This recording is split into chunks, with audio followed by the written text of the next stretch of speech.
Azad Samaj party की क्या तैयारी है कुंभ मेले के लिए, क्योंकि सरकार भी लगातार हमलावर है अन्य पार्टियों पर। इस काम को सरकार। दोस्तों नमस्कार, मेरा नाम पराग है और आप सभी का एक बार फिर से बहुत बहुत स्वागत करता हूं। दोस्तों आज महाकुंभ की बात हो रही है, पापियों के पाप धोने की बात हो रही है।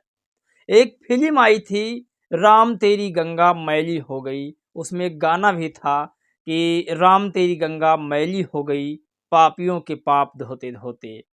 आपको बता दें कि सदियों से लोगों की पाप धोने वाली गंगा कभी नहीं साफ होती है, चाहे फिर दिल्ली की यमुना हो या फिर देश की गंगा नदी हो, हमेशा उसका पानी मैला का मैला रहता है।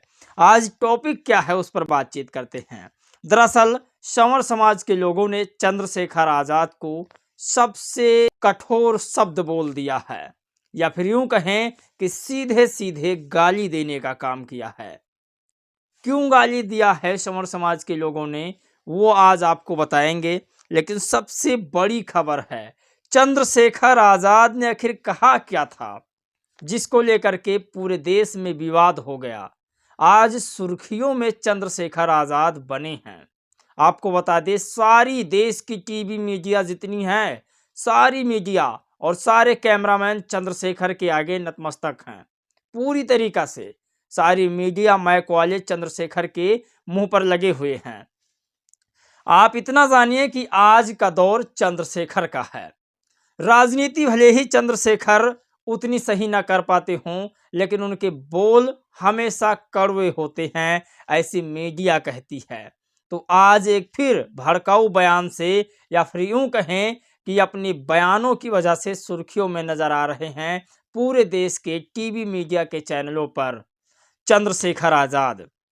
और दीपक शर्मा नाम के व्यक्ति ने चंद्रशेखर आजाद को गाली दिया है, ये आपको मैं बताऊंगा। आपको भैरवा जी को याद है, हेमलता भैरवा जी, जिसने एक बार स्कूल में विवाद किया था।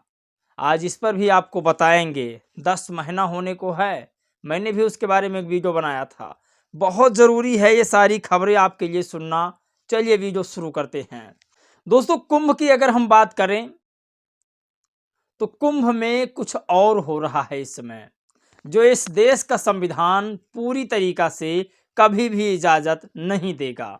आपको बता दें, इस बार कुंभ में दान की सीमा बढ़ती जा रही है और इस हद तक पहुंच चुकी है कि लोग अपने घर के परिवारों को दान कर रहे हैं। चौंकिए मत, आज उसी महाकुंभ में एक 13 साल की बच्ची को दान किया गया है। ये कैसी दान की प्रथा है? क्या फिर से देवदासी प्रथा शुरू हो रही है?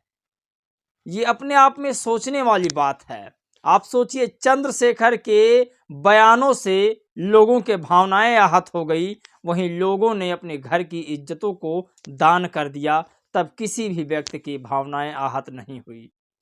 आप आज कल्पना नहीं कर सकते। जो टॉपिक है उस पर हम बातचीत करेंगे तो आपके पैरों तले से जमीन खिसक जाएगी।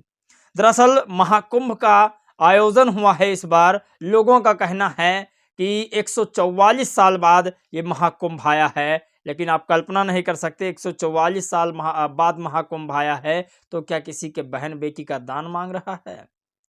चंद्रशेखर आजाद ने इतना कहा कि महाकुंभ में वही लोग जाएंगे नहाने जिन्होंने पाप किया है।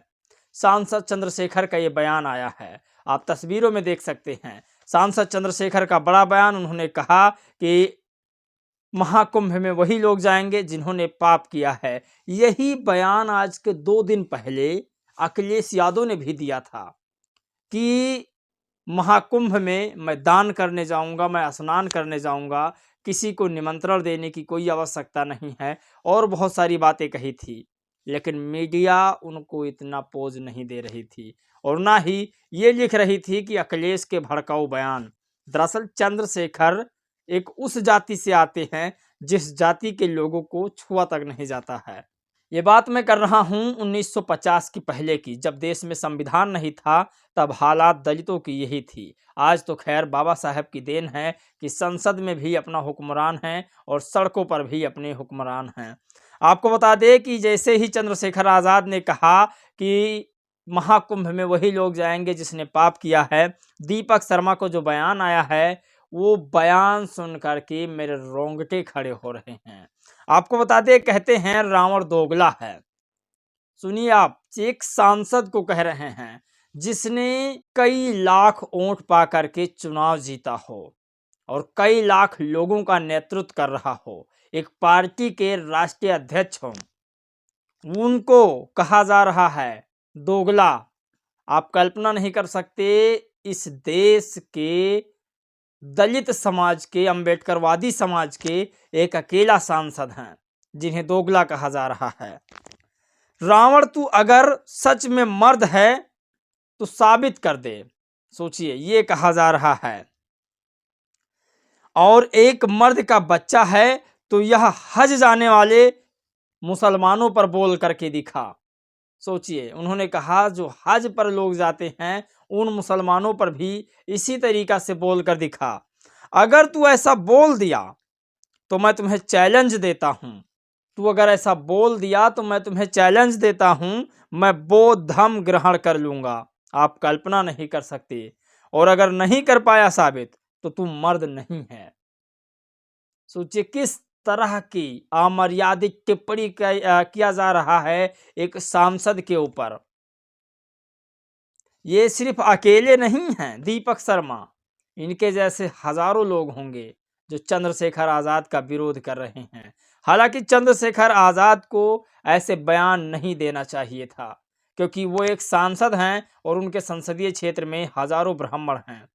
अब उनको वोट ब्राह्मण समाज ने दिया या नहीं दिया ये मायने नहीं रखता है। मायने ये है कि उन हजारों ब्राह्मणों के सांसद हैं चंद्रशेखर आज़ाद।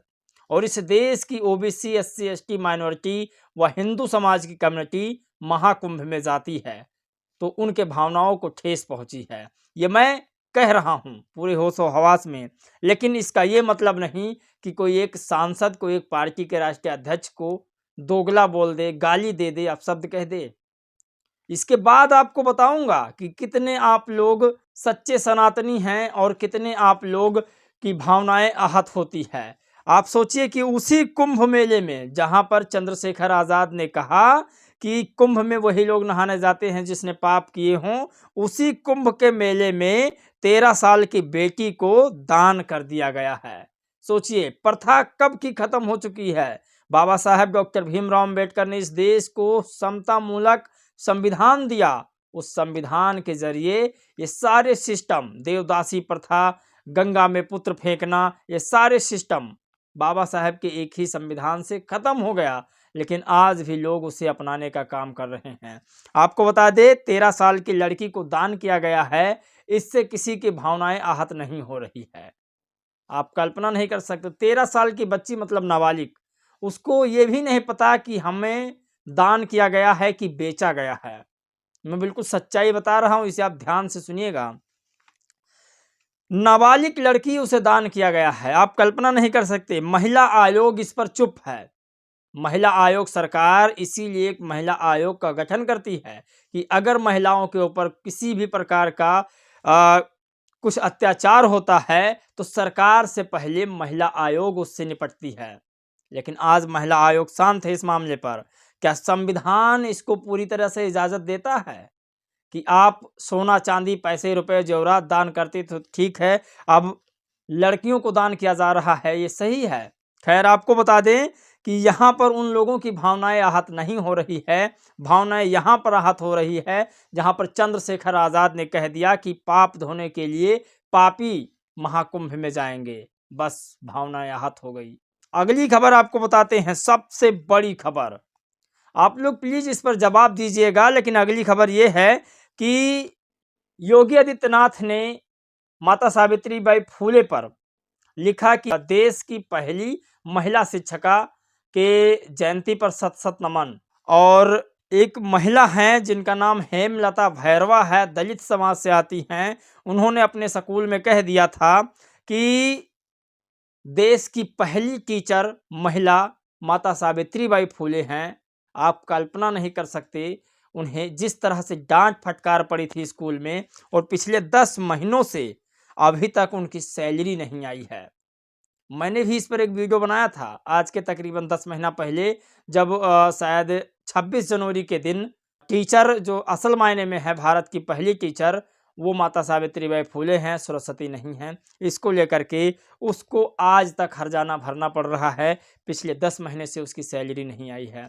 सांसद चंद्रशेखर आज़ाद से लेकर के और देवदासी प्रथा तक ये सारी खबरें लगातार वायरल है।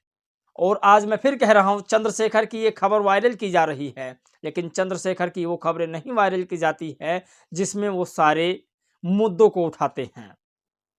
आप कल्पना नहीं कर सकते, हेमलता भैरवा की मुद्दा कभी टीवी अखबार नहीं उठाएगा। ये खैर दान देने वाली प्रथा का जो मुद्दा है सभी चैनलों ने उठाया है, लेकिन फिर मैं बात वही कहूँगा, 13 साल की बच्ची है, नाबालिग है, ये कैसा सिस्टम है दान देने का? मुझे आप लोग ज़रूर बताइएगा, क्योंकि मैं उसी खबर को चलाता हूं जो यक्स पर मिलते हैं या फिर सोशल मीडिया पर मिलते हैं, उनकी जानकारी मैं लेता हूं। अगर वो तथ्य बिल्कुल सही होते हैं फिर मैं चलाने की कोशिश करता हूं, और जितने भी मैंने फैक्ट बताए ये बिल्कुल 100% सही है। बाकी आप लोग अपनी राय प्रतिक्रिया जरूर दीजिएगा। इस वीडियो में दोस्तों बस इतना ही। जय भीम, नमो बुद्धाय।